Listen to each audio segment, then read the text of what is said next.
Well, good morning, everybody. Glad you joined us here today. And on Thursday, it's Thursday already, September the 23rd. Appreciate you joining us here. Remember, we're in Joshua chapter 24, and we're wrapping up the end of the book of Joshua.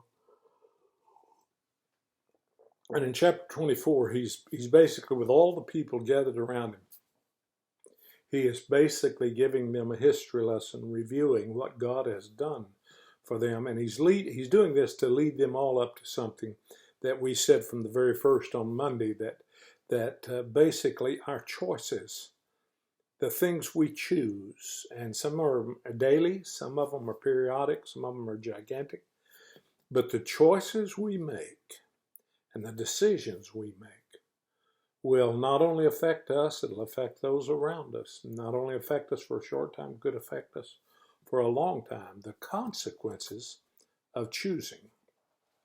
And he said, before you choose, always review, always remember, always think about what God has done for you. And then the second thing is when it comes time to make a choice based on the strength of God and not on your own strength.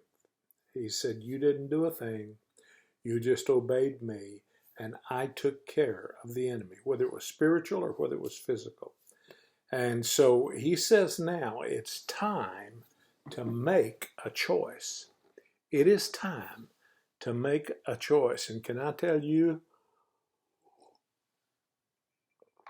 that I've been there and I've made the wrong choices? And you're going to be there. If you're not there today, you will be. But maybe some of you are facing tremendous choices in your life. So he says, remember what the Lord has done. And then remember it wasn't in your own strength, that God did it, not you. And so you have to choose to depend on him. And he says in verse 14 and 15, it's time to make that choice.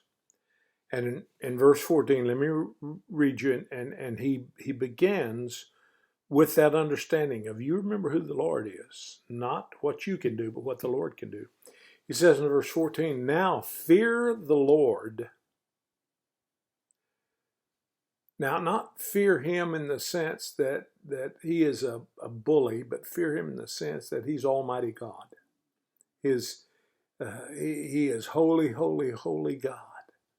Now fear the Lord, he says, and serve him with all faithfulness. Boy, now there's a prelude to a choice.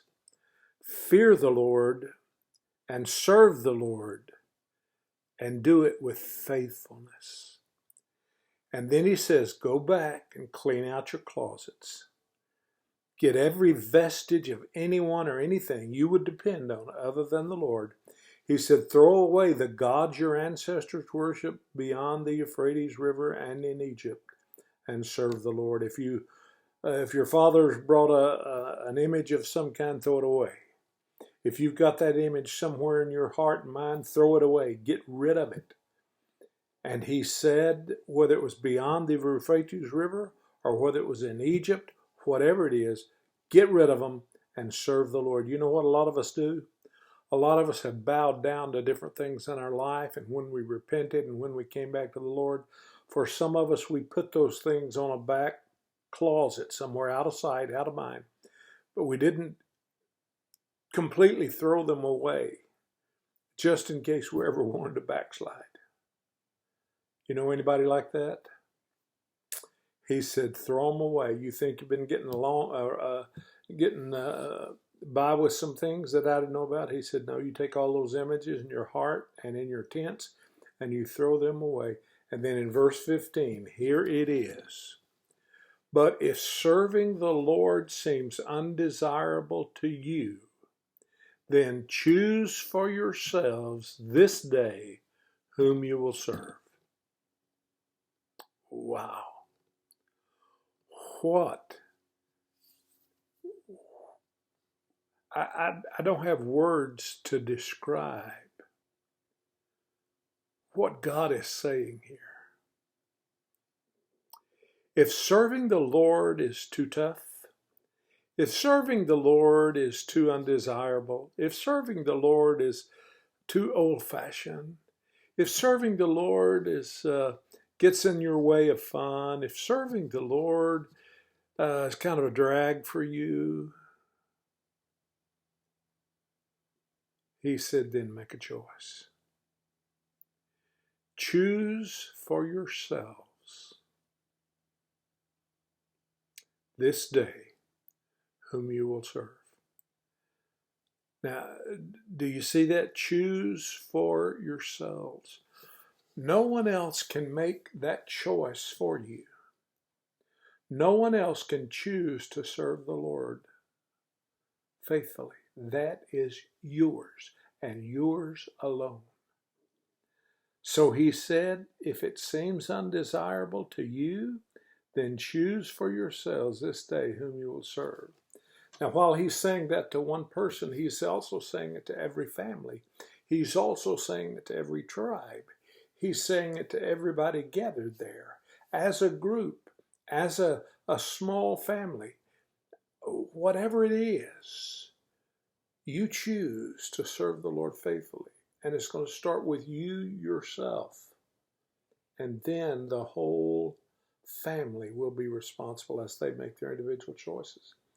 And when he said that, he said, choose for yourselves this day whom you will serve, whether the gods your ancestors served, he's going back there, beyond the Euphrates, or the gods of the Amorites and the different people in whose land you're living now. He said, you have to make a choice. And can I tell you that it's time for some of us to make those choices? To make the hard choice and say, I don't care what it means. I don't care what I have to give up. From this moment on, I am going to serve the Lord and not another God in my life. Well, bless you. I hope you make that choice today. Come back tomorrow and we'll see the results of the choice that Joshua told them they had to make. God bless you. Have a great day today, and we'll see you tomorrow.